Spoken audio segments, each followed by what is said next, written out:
Hello guys, welcome back to our channel. Episode ആരംഭിക്കുമ്പോൾ കാണിക്കുന്നത് ആനന്ദ നിലയമാണ്. വിവേക് വിളിച്ചു കഴിഞ്ഞ് ഫോൺ കട്ട് ചെയ്തിട്ട് അഖിൽ പറയുകയാണ് നാളെയാ തൻ്റെ റെക്കോർഡിംഗ്. കൃഷ്ണ തുളസിയുടെ ആദ്യത്തെ റെക്കോർഡിംഗ് നാളെയാണ്. നേരം പുലർച്ചെയാകുന്നു. പിന്നീട് കാണിക്കുന്നത് ശ്യാമയും കൂട്ടിക്കൊണ്ട് അഖിൽ റെക്കോർഡിംഗ് സ്റ്റുഡിയോയിലേക്ക് പോകുന്നതാണ്. സാറിൻ്റെ കാലിൻ്റെ ശക്തിയൊക്കെ ചോർന്നു പോകുന്നത് പോലെയുണ്ട്. എന്നെ കൊണ്ട് പാടാൻ പറ്റില്ലെന്ന് ശ്യാമ പറയുമ്പോൾ എങ്കിൽ ഞാൻ തന്നെ എടുത്തുകൊണ്ട് പോയിക്കോളാമെന്ന് അഖിൽ പറയുന്നു. അങ്ങനെ അഖില് ആത്മവിശ്വാസമൊക്കെ നൽകി ശ്യാമയെ റെക്കോർഡിംഗ് ബൂത്തിന്റെ ഉള്ളിലേക്ക് കയറ്റി വിടുകയാണ്. ശ്യാമ തന്റെ കണ്ണനെ പ്രാർത്ഥിച്ച് പാടാൻ തുടങ്ങുന്നു. അങ്ങനെ ശ്യാമ ഗംഭീരമായി തന്നെ പാട്ട് പാടുകയാണ്. ശ്യാമയുടെ പാട്ട് തീരുന്നതും അവിടെ കയ്യടി ഉയരുകയാണ്. നന്നായിട്ട് പാടിയെന്ന് പറഞ്ഞ് എല്ലാവരും ശ്യാമയെ അഭിനന്ദിക്കുന്നു. അങ്ങനെ പുറത്തേക്ക് ഇറങ്ങുമ്പോൾ വിവേക് പറയുകയാണ്, ശ്യാമേ, പാട്ട് ഗംഭീരമായിട്ടുണ്ട്. പ്രത്യേകിച്ചൊന്നും പറയാൻ. ഇനി എഡിറ്റിംഗ് വർക്കുകൾ കൂടി പൂർത്തിയായാലേ നമ്മൾ ഉടൻ തന്നെ പാട്ട് റിലീസ് ചെയ്യും. നിന്റെ സ്നേഹത്തിന് എങ്ങനെ നന്ദി പറയേണ്ടതെന്ന് അറിയില്ലെന്ന് അഖിൽ പറയുമ്പോൾ വിവേക് പറയുകയാണ്, അതൊക്കെ അവിടെ നിൽക്കട്ടെ, ഇനി ഒരു മത്സരം കൂടി ബാക്കിയുണ്ടല്ലോ. ആ മത്സരത്തിലും കൂടി വിജയിച്ച് കമ്പനിയുടെ തലപ്പത്തെത്താൻ വേണ്ടി ശ്രമിക്കണം. അതെ, ഇനി അതാണ് ശ്രദ്ധിക്കേണ്ടത്. തൽക്കാലം ഞങ്ങൾ വീട്ടിലേക്ക് ഒരു ഹോം ഇൻസ്ട്രക്ടറിനെ തിരക്കുന്നുണ്ട് എന്നൊക്കെ അഖിൽ പറയുമ്പോൾ വിവേക് പറയുകയാണ്, എന്താണെങ്കിലും ശ്യാമയുടെ അവസാന റൗണ്ടിനോട് അടുപ്പിച്ച് പാട്ട് റിലീസ് ചെയ്യാം. അങ്ങനെ അഖിലും ശ്യാമയും അവിടെ നിന്ന് പോകുന്നു. പിന്നീട് കാണിക്കുന്നത് ആനന്ദ നിലയത്തിലേക്ക് ഒരു പെൺകുട്ടി വരുന്നതാണ്. തുടർന്ന് അപ്പച്ചി പുറത്തേക്ക് വന്ന് ആരാണെന്ന് ചോദിക്കുമ്പോൾ എനിക്ക് അഖിലിനെ ഒന്ന് കാണണം, അഖിൽ സാറിനെ എന്ന് ആ പെൺകുട്ടി പറയുന്നു. ആരാ അപ്പച്ചി എന്ന് ചോദിച്ചുകൊണ്ട് വസുന്ധരയും പുറത്തേക്ക് വരുന്നു. അഖിൽ മോനെ കാണണമെന്ന് പറഞ്ഞ് വന്നിരിക്കുകയാണെന്ന് അപ്പച്ചി പറയുമ്പോൾ മോള് ആരാണെന്ന് വസുന്ധര ചോദിക്കുന്നു. എൻ്റെ പേര് വന്ദന, അഖിൽ സാറിനെ കാണാൻ വേണ്ടിയാ വന്നത്. ഇത് കേൾക്കുന്ന വസുന്ധര ചോദിക്കുകയാണ്, ഓഫീസ് കാര്യത്തിനാണോ വന്നത് അതോ അഖിലിന്റെ ഫ്രണ്ടോ? എന്താണെങ്കിലും അകത്തേക്ക് ഇരിക്കാം. അങ്ങനെ വന്ദന തന്റെ ബാഗും കൊണ്ട് അകത്തേക്ക് കയറുകയാണ്. അല്ല, മോളൊന്നും പറഞ്ഞില്ല, എവിടുന്നാ വരുന്നത്? അഖിയുടെ ഫ്രണ്ടാണോ? മേഡത്തിന്റെ പേരെന്താണെന്ന് വന്ദന ചോദിക്കുമ്പോൾ വസുന്ധര എന്ന് പറയുന്നു. തുടർന്ന് അപ്പച്ചിയെ നോക്കിക്കൊണ്ട് ചോദിക്കുകയാണ്, ചേച്ചിയുടെ പേരെന്താ? എന്നെ എല്ലാവരും അപ്പച്ചി എന്നാ വിളിക്കുന്നത്. അതേസമയം ഐശ്വര്യ അങ്ങോട്ടേക്ക് വരികയാണ്. ആരാ അമ്മയെന്ന് ചോദിക്കുമ്പോൾ വന്ദന ചെന്നിട്ട് പറയുകയാണ്, ഞാൻ വന്ദന. ഇയാള്? തുടർന്ന് ഐശ്വര്യ ചോദിക്കുകയാണ്, അല്ല, നിങ്ങൾ എന്തിനാ വന്നത്? അതല്ലല്ലോ മാനേഴ്സ്, ഒരാൾ പേര് പറയുമ്പോൾ തിരിച്ചു പേരല്ലേ പറയേണ്ടത്? ഇത് കേൾക്കുന്ന വസുന്ധര പറയുകയാണ്, ഇത് ഐശ്വര്യ, എൻ്റെ രണ്ടാമത്തെ മകന്റെ ഭാര്യയാണ്. അഖിലെൻ്റെ ഇളയ മകനാണ്. കുട്ടി എന്തിനാ വന്നത്? ഞാൻ അഖിലിനെ വിളിക്കാം. ഞാൻ ക്ലാസ് എടുക്കാൻ ആൻറ്റി വന്നത്. അഖിൽ സാറിൻ്റെ ഭാര്യ ശ്യാമയ്ക്ക് ക്ലാസ് എടുക്കാൻ, ഇവിടെ താമസിച്ച് ക്ലാസ് എടുക്കാൻ ഞങ്ങളുടെ അക്കാഡമിയിൽ അഖിൽ രജിസ്റ്റർ ചെയ്തിട്ടുണ്ടായിരുന്നു. ഹോം ട്യൂഷനാണ് വേണ്ടതെന്നും അഖിലിൻ്റെ ഭാര്യ ഏതോ ഓഫീസ് പോസ്റ്റിലേക്ക് മത്സരിക്കുകയാണെന്നും അതിനുവേണ്ടി ക്ലാസ് എടുക്കാനാണ് ഞാൻ വന്നതെന്ന് വന്ദന പറയുമ്പോൾ ഐശ്വര്യ പറയുകയാണ്, അതൊക്കെ പള്ളിയിൽ പോയി പറഞ്ഞാൽ മതി. അപ്പോൾ അവർ പള്ളിയിലാണോ താമസിക്കുന്നത്? ഇവിടുത്തെ അഡ്രസ്സാണല്ലോ കൊടുത്തത്.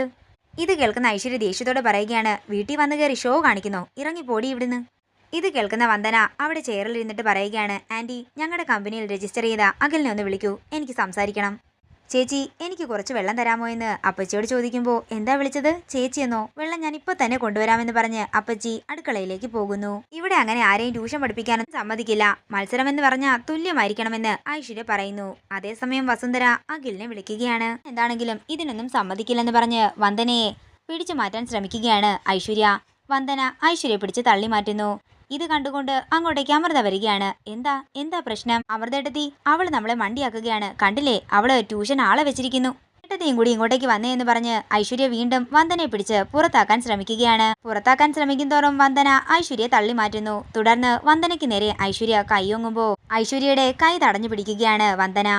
ശ്യാമയ്ക്ക് ട്യൂഷൻ വെച്ച ഐശ്വര്യക്ക് എന്താ? നിനക്ക് വേണമെങ്കിൽ നീയും വയ്ക്കാൻ അമൃത പറയുന്നു.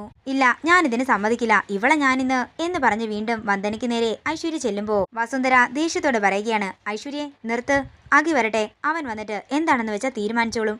അത്രയും പറഞ്ഞ് വസുന്ധര അഖിലിനെ വിളിക്കുകയാണ്. വീണ്ടും ഐശ്വര്യ പറഞ്ഞുകൊണ്ടേയിരിക്കുന്നു, ഞാൻ എന്താണെങ്കിലും ഇതിന് സമ്മതിക്കില്ല. അതേസമയം അഖിലും ശ്യാമയും കൂടി താഴേക്ക് വരുമ്പോൾ ഐശ്വര്യ അഖിലിനോട് പറയുകയാണ്, ഞാൻ എന്താണെങ്കിലും ഇതിന് സമ്മതിക്കില്ല. സമ്മതിക്കുമെന്ന് നീ കരുതുകയും വേണ്ട. അതിന് എന്താ ഇപ്പോൾ കാര്യം എന്ന് അഖില് ചോദിക്കുമ്പോൾ ശ്യാമ ചോദിക്കുകയാണ്, എന്താ ഐശ്വര്യടത്തി, എന്താ പ്രശ്നം? അപ്പോഴാണ് അഖില് വന്ദനയെ ശ്രദ്ധിക്കുന്നത്. വന്ദന അഖിലിനെ കണ്ടിട്ട് പറയുകയാണ്, ഓ മൈ ഗോഡ്, താനായിരുന്നു അഖില്. ഇത് കേൾക്കുന്ന അഖില് പറയുകയാണ്, എവിടെയോ കണ്ടതുപോലെ ഉണ്ടല്ലോ. എവിടെയോ കണ്ട പോലെയെന്നോ? കോളേജിൽ തൻ്റെ ജൂനിയർ ആയിരുന്നു ഞാൻ, വന്ദന, തനിക്ക് ഓർമ്മയില്ലേ? ഇത് കേൾക്കുന്ന അഖിലിന് വന്ദനെ ഓർമ്മ വരികയാണ്. അല്ല, വന്ദന എന്താ ഇവിടെ? ഇത് കേൾക്കുന്ന ഐശ്വര്യ പറയുകയാണ്, വന്ദനയെ, നിന്റെ ഭാര്യയ്ക്ക് ഹോം ട്യൂഷൻ എടുക്കാൻ വന്നിരിക്കുന്നു. ഞാൻ എന്താണെങ്കിലും അതിന് സമ്മതിക്കില്ല. എൻ്റെ ഐശ്വര്യ ഒന്ന് മിണ്ടാതിരിക്കാമോ എന്ന് വസുന്ധര പറയുമ്പോൾ അഖില് പറയുകയാണ്, ഓ, വന്ദനയായിരുന്നു അക്കാഡമിയിൽ നിന്നും ശ്യാമയ്ക്ക് ട്യൂഷൻ എടുക്കാൻ വന്നത്? അതെ, ഞാനിപ്പോൾ അവിടുത്തെ അക്കാഡമിയിലെ ട്രെയിനിയാണ്. തുടർന്ന് അഖിൽ ശ്യാമയെ വന്ദനയ്ക്ക് പരിചയപ്പെടുത്തുകയാണ്. ഇത് തന്റെ ടീച്ചറാണ് വന്ദന. തുടർന്ന് അഖിൽ വസുന്ധരയോട് പറയുകയാണ്, അമ്മേ വന്ദന ഇവിടെ കുറച്ച് ദിവസം ഉണ്ടാകും. ഓഫീസ് കാര്യങ്ങളും ജനറൽ നോളജുമൊക്കെ ശ്യാമയെ പഠിപ്പിക്കാൻ വേണ്ടി വന്നിരിക്കുകയാണ്. നമ്മുടെ ഗസ്റ്റ് റൂം വന്ദനയ്ക്ക് കൊടുത്തോട്ടെ? അതിനെന്താ മോനെ, നീ കൊടുത്തോളാൻ വസുന്ധര പറയുന്നു. തുടർന്ന് ഐശ്വര്യയും അമൃതയും അഖിൽ പരിചയപ്പെടുത്തുമ്പോൾ ഐശ്വര്യ പറയുകയാണ്, എന്താണെങ്കിലും അഖി കാണിച്ചത് വളരെ ബോറായിപ്പോയി. അല്ല ഏട്ടത്തി, ട്യൂഷൻ വെക്കാൻ പാടില്ലെന്ന് അച്ഛൻ പറഞ്ഞില്ലല്ലോ. എന്റെ ഭാര്യ ഏത് രീതി പഠിക്കണമെന്നേ ഞാനും ശ്യാമയും കൂടിയാണ് തീരുമാനിക്കുന്നത്. ഇതില് ആരും ഇടപെടണ്ട. അതെങ്ങനെ പറഞ്ഞാൽ ശരിയാകുമെന്ന് ഐശ്വര്യ ചോദിക്കുമ്പോൾ അഖിൽ പറയുകയാണ്, ഇടപെടണ്ടെന്ന് പറഞ്ഞാൽ ഇടപെടണ്ട, അത്ര തന്നെ. അഖിൽ വന്ദനയെ കൂട്ടിക്കൊണ്ട് പോകുമ്പോൾ വന്ദനയോട് അപ്പച്ചി പറയുകയാണ്, മോളെ എന്തെങ്കിലും ആവശ്യമുണ്ടെങ്കിൽ ചേച്ചിയോട് പറയണേ. അതിനെന്താ, ഞാൻ പറയാലോ എന്ന് പറഞ്ഞ് വന്ദന അവിടെ നിന്ന് പോകുന്നു. അങ്ങനെ എല്ലാവരും പോയതിനു ശേഷം ഐശ്വര്യ വസുന്ധരയോട് പറയുകയാണ്, ഇപ്പോൾ അമ്മയ്ക്ക് എന്നെ വേണ്ടല്ലേ, എല്ലാ കാര്യത്തിനും അമ്മ അവളെയാണ് സപ്പോർട്ട് ചെയ്യുന്നത്. അങ്ങനെയല്ല മോളെ, എനിക്കെല്ലാവരും ഒരേപോലെയാണ്. പക്ഷേ തീരെ ന്യായമില്ലാത്ത കാര്യങ്ങൾ മോള് ചെയ്യുമ്പോൾ ഞാൻ എങ്ങനെയാ നിന്നെ സപ്പോർട്ട് ചെയ്യുക? ഇത് കേൾക്കുന്ന അപ്പച്ചി പറയുകയാണ്, അത് വസുന്ധര പറഞ്ഞതാണ് ശരി.